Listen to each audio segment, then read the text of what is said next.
Recycling is a topic that many people know about, but not many people fully understand. This is why we got Lauren Bishop, Chief of Sustainability here at WCU, to talk more about the subject. So, how are the recycling opportunities on campus, and how could they be better, in your opinion? It is confusing. Inherently, it's confusing. That's one of the biggest challenges, and it depends on county to county. What you recycle from where you're from at home is not what we recycle in Jackson County. It just depends on where where you're living and what the materials recycling facility can handle and accepts. And so inherently, like recycling in this country is that's like the biggest challenge of any person that runs a recycling program. And so you have to make it convenient and easy to understand. And it takes a lot of educational awareness. And when you're in a campus where there's a lot of people, you know, even like I have a hard time getting my husband to recycle properly. And, we live in the same household. So you can understand when there's a whole campus and 12,000 students, that can be challenging.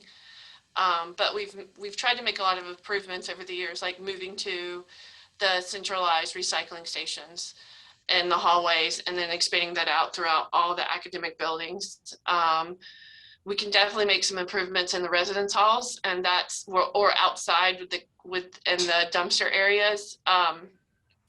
The waste areas where they collect everything. So for here on campus, how important would you say recycling is?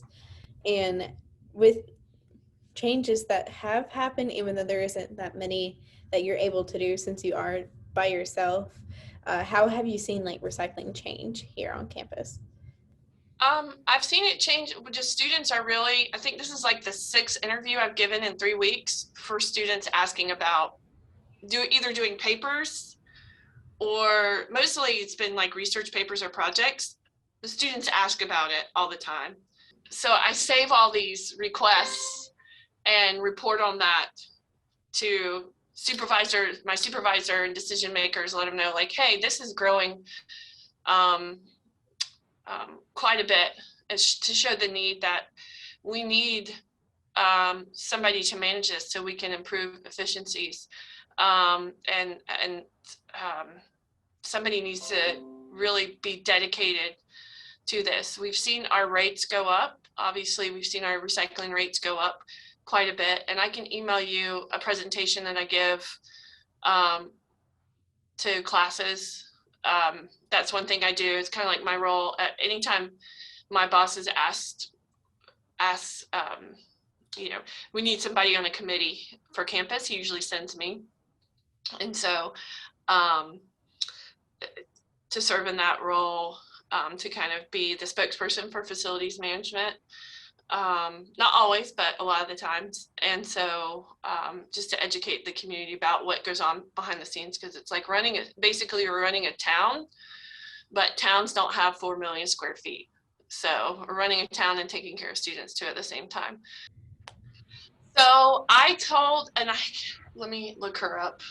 What's the young lady's name who I was working with? Probably Christine Robbins, I believe. Yes, that's it. So Christina, basically I told her because of capacity that I had Kevin, our student intern, I passed the project off to him and said, can you help her with this? Because we do have 2 places on campus that we collect plastic film in the university center.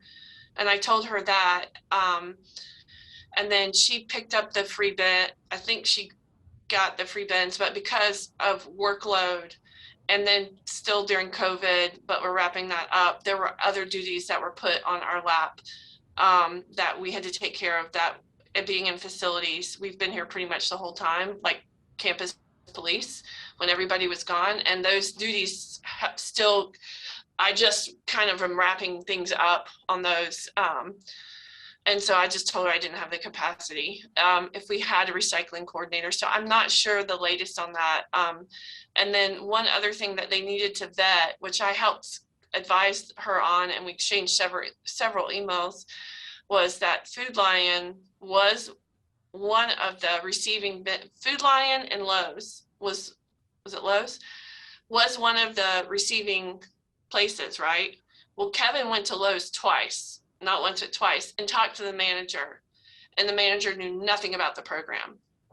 And so I told them, like, hey, these stores may be listed on this for our state, but I guarantee you go, and this is what you find out, the devil's in the details.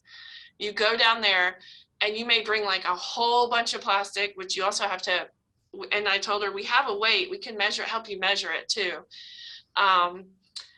They may not be able to receive this or even know. And there was a tiny little text that says, please check with your local retailer to make sure that they can do this.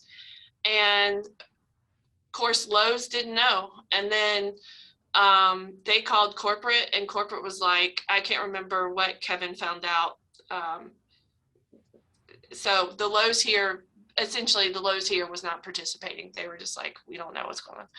And so I told her that, and she's like, well, we'll just go to Food Lion.